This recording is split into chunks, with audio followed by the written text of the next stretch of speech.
మాట్లాడేసేయండి నాకు. ఈసారి elections general elections లాగా చాలా టఫ్ ఫైట్ నడుస్తుంది అనేటువంటి మాటలు బయట వినిపిస్తున్న వ్యాఖ్యలు నిజంగానే చూస్తున్నారు కదా కోలాహలం. డెఫినెట్గా జనరల్ ఎలక్షన్స్ లాగానే నడుస్తున్నాయి. కానీ ఇది జరిగేది ఓన్లీ 900 మంది కోసమే. Really we are blessed. 9 కోట్ల మందిలో 900 మందికే ఎలక్షన్స్ జరుగుతున్నాయి. ఒకటే ఏంటంటే మేము స్క్రీన్ మీద కనబడతాం కాబట్టి దానికి ఇంత ఇంపార్టెన్స్ వచ్చింది. ఇంతకన్నా ఎక్కువ మెంబర్షిప్ ఉన్న సంస్థలు, వెల్ఫేర్ అసోసియేషన్స్ చాలా ఉన్నాయి. కాకపోతే స్క్రీన్ మీద కనబడతాము, అందరు సెలబ్రిటీలు కాబట్టి దీనికి ఇంపార్టెన్స్ పెరిగింది, అంతే, ఇంకేం లేదు. సో నేను నరేష్ గారి ప్యానల్ నుంచి ఈసీ మెంబర్గా కంటెస్ట్ చేస్తున్నాను.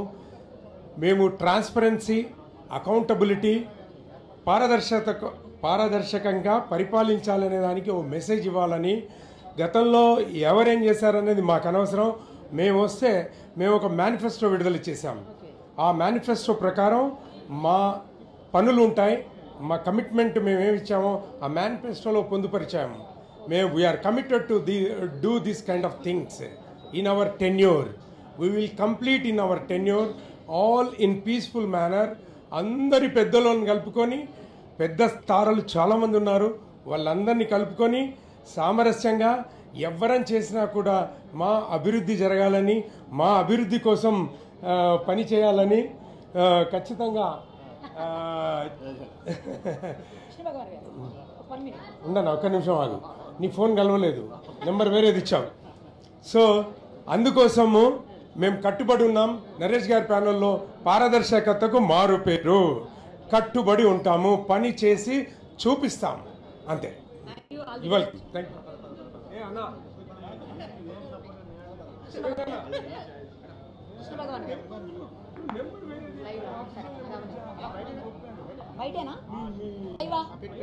ఎలక్షన్స్ అంటే మా ఆర్టిస్టులు అందరూ బాగుండాలని కోరుకుంటున్నా.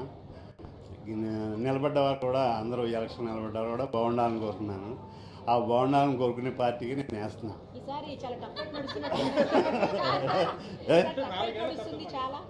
అంత తెలియదండి, పైకి చూస్తే కానీ మరి ఫైట్ చేస్తున్నారో తెలియదు.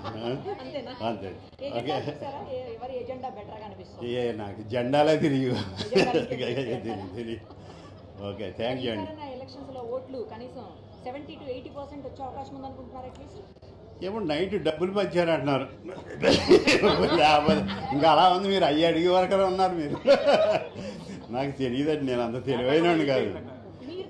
మీరు కరెక్ట్ వాళ్ళని అడుగుతలేదు, తెలివైన వాళ్ళు అడిగితే చెప్తున్నారు. డేటా కూడా ఇవన్నీ ఇప్పుడు వెళ్తున్నా అది కూడా అట్లీస్ట్ మీ ఓటన్నా మీరే వేయాలని కోరుకుంటున్నాను. రిగ్గింగ్ అది జరగకుండా చూసుకోవాలి.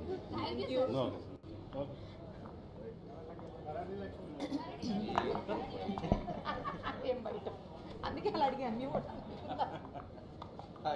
అదే మరి ఏది తెలియదు అంటున్నాడు.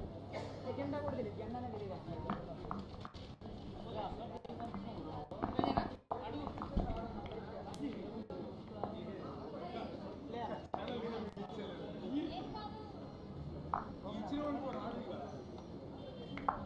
మీరు ఇలా డిసైడ్ అయ్యారా? మళ్ళీ